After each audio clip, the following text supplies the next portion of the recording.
Guys, I wanted to share with you a conversation I had recently with one of our new clients. As we were onboarding, we were just talking about how important it is if you're looking to perform some form of extraordinary feat, something potentially that you've never done before, uh, something that is potentially beyond your capabilities, but is within your vision right now. You're looking to perform your first ultra. You're looking to go to run the first 100 miles, event. You're looking to perform a long course triathlon. You're looking to, PB, perform a distance at a speed, or perform an event at a speed that you've never done before.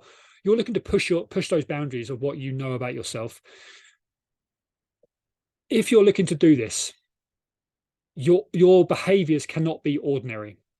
So essentially, if you want to perform the extraordinary, you cannot do this by being an ordinary individual. You have to start to behave differently, because you're simply going to be over leveraging yourself along the way. You're going to, if you're trying to exist and perform high volumes of training, perform at high intensities of training, for a consistent block of time, let's say 3 to 6 months minimum, your behaviors are going to have to change. And I'd like to think that's a given. I think you guys would probably would embrace that understanding.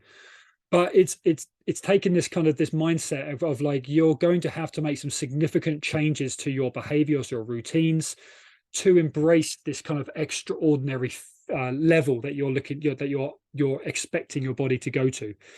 And I think the easiest way to kind of break this down is to kind of, as we break it down, is where we start to bring in these kind of 5 principles of kind of training within the SFE kind of education or understanding. So we look, whenever we work with anyone, we are kind of we're always going to be looking at how they what their understanding is of under these kind of 5 in these 5 areas. First of all, their strength training. What's their understanding of that? What their kind of levels of tolerance are, the conditioning. What's their relationship with their nutrition? What's their relationship with recovery and rest and recovery? What's their physiology look like? And what areas do they potentially need to be more knowledgeable about? And then obviously psychology. In terms of how they manage stress, kind of their levels of organization, the periodization. But taking these main 5 considerations into account, it's going to help upgrade these behaviors. And again, if you're looking to target these extraordinary feats where you are looking to potentially run on average 50 to 100K a week for the foreseeable future, you're looking to train twice a day, 5 to 6 days a week in preparation for a long course triathlon. Like these type of behaviors are going to be, you're going to have to, or these types of expectations are going to require these extraordinary kind of new routines and behaviors. So looking at your strength training, like the question I would have to ask you guys, well, first and foremost, have you considered those 5 variables before? So when you're embarking on a particular event, have you considered like what sort of strength and conditioning program you're following? Are you currently following? Are you currently integrating some form of strength and conditioning to make sure that your body is strong enough to handle the work ahead? Have you considered the nutritional program? What your nutrition needs to look like to meet the demands of the work? Are you aware of how much recovery and rest time that you're going to be needing to put into your week? In terms of the stock of managing all the overall stress of balancing the training alongside work, in terms of psychologically, like how are you going to handle all that stress of everything, trying to manage all of the above? What systems and frameworks do you have in place? And then physiologically, before you get going, are you good for it? Like what your blood markers, hormonal markers look like. Are you optimal right now? Do you have a regular menstrual cycle? What do your testosterone kind of levels look like right now? Just some basics. But my question to you guys listening right now is, are you considering all those variables? If not, they are probably going to be the things that hold you back. They're things that are going to be big stumbling blocks somewhere along the line. But they are certainly going to be the things that are going to hold you back from performing at those extraordinary levels, which is what we're talking about today. So as we just jump into these, I'm just going to break these down into these zones or these areas, because it's just the way we work. But in terms of strength training, a lot of people will just be obsessing about the run, bike, swim element, or the running element, or whatever their sport element is, and they'll have that program locked in, and they'll just be like, plug and play, let's go. I've got to build up the volume, I've got to build up the intensity, etc., etc. But guys, that's kind of the easy bit. Okay, that's like the overall framework, but within that, we've got to be considering what else your body needs. Strength and conditioning, it's that maintenance work. It's right from the get-go. It's, are you strong enough right now to tolerate the amount of work that you're expecting your body to do? Are there any glaring weaknesses that you need to be addressing? Yes or no? Do you have any idea about that? Do you have you got injuries or anything that's going to be holding you back from going to that next level? What's going to be potentially not conditioned enough, not strong enough, not mobile enough to that's suddenly going to rear its ugly head when we get to those kind of upper echelons, those kind of higher levels of work? It needs to be considered, and then we need to work out how to integrate that maintenance work, that S&C work, into that kind of sport program that you're working with right now. Yep, because that's going to be the thing that kind of keeps you from sitting in a physio clinic or sitting in front of a consultant in 6 to 8 weeks time, wondering what's going on, why you've got these niggles and things. It's because you're trying to build a house on sand. You haven't got that infrastructure in place. So that's why that strength training needs to be kind of front and center. And obviously for us as a company, as a coaching business, we are certainly going to be building that framework. Starts with what you're training towards, what that sport is, or that event is, potentially what your goal is. Then we're going to bring in that S&C to integrate into that, so we're making sure your body's on point. But then, guys, we're going to move into nutrition. So now we start to think about, right, if I want to perform at these high levels of work, I want to be getting those high volumes of training and high intensity. What sort of energy demand is that placing on my body? What are my current behaviors? What's my current relationship with food?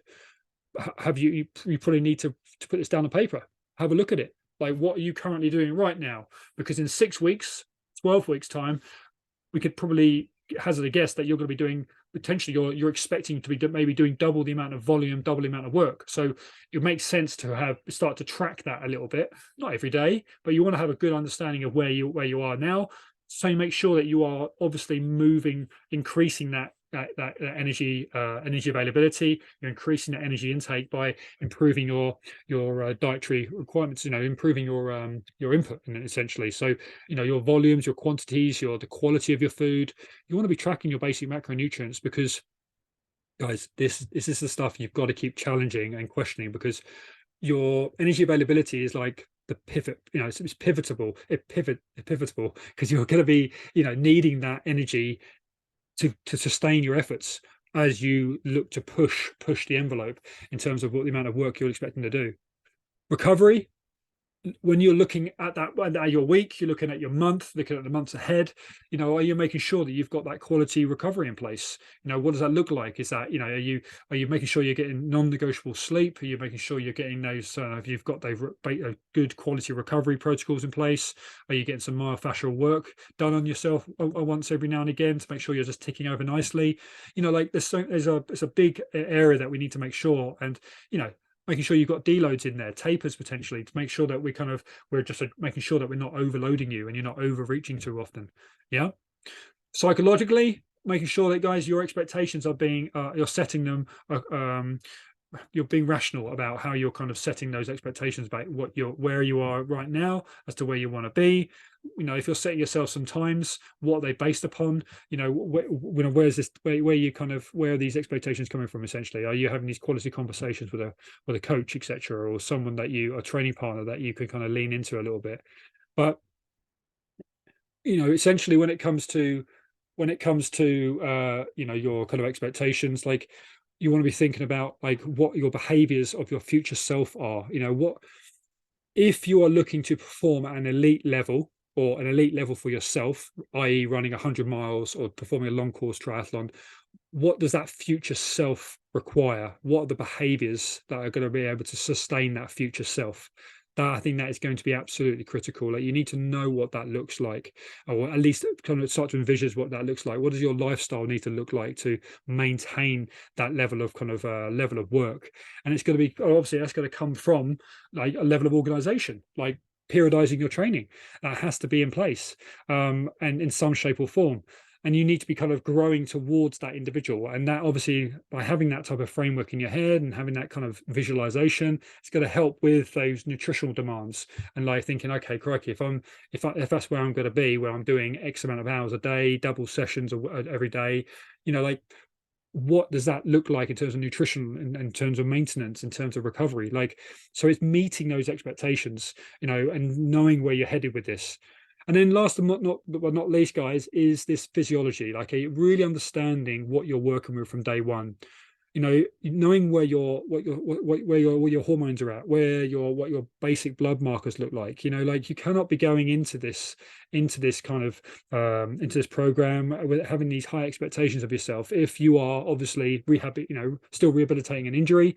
But even then, people can be struggling because under the hood, you're not in the healthiest place. We've got people who have gone through the menopause. We've had people obviously who haven't seen their cycle in 10 years, and they've got their testosterone's in their boots. Like, we've got to get on top of these things, because these are like night and day markers. Like, if you can get on top of these things, you're going to be a completely you're in a much better place to perform at your best, and you're going to be far more able to sustain those types of efforts if you do so. So all it takes is a quality conversation, and getting a quick blood test done, and looking at some basic blood markers, and just understanding this, because this is like the long-term behavior you're going to need to sustain the next 6 to 12 months. Yeah. So understanding your physiology is just critical, and to periodically check in with that as your volume increases. If you checked them 3 months ago, let's make sure you're checking them every 3, 6, 9 months, because you just want that type of feedback, and it's going to help build that confidence in knowing that your body is strong, and everything you're doing is moving in the right direction. Yeah.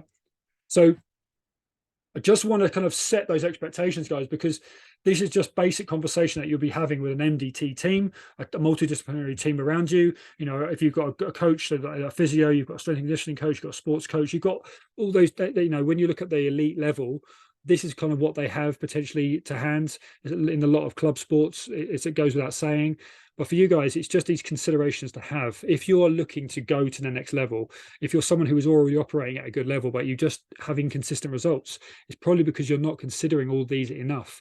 And we certainly challenge these areas every week with our guys. We just seed it.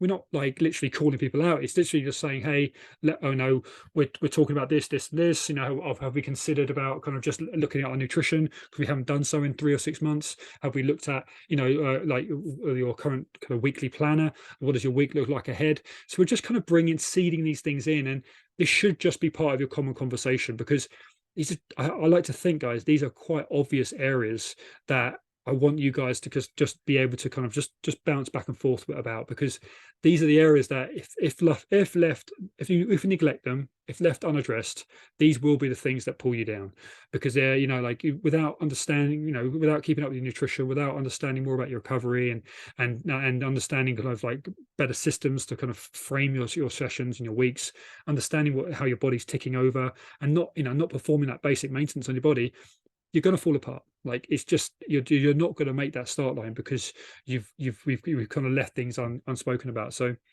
guys, meeting those extraordinary expectations, it's all doable. I mean, we have people every week PBing in amazing events, but we've had to challenge them all the way along, because we don't just want them to be on the start line, complete the race. We want them to then move straight back into training if they want. They can start thinking about the next thing, and not be a shell or a husk of an individual broken on the sideline, because they've given everything they've got, and they've got nothing else left for the rest of the year or for the foreseeable future. So we're in this for the long term, guys. This is lifestyle activity, lifestyle sport. Yes, we'd like to have some reward from our efforts, and there's nothing wrong with that. But I certainly believe, and we certainly believe at Strength Endurance, that we want to make this a sustainable long-term approach for your training. And to consider these variables is going to allow you to perform the extraordinary consistently, month after month, year after year. But these have to be non-negotiable. All right. And it just comes through quality conversation. Guys, I hope that was useful, and I'll speak to you soon.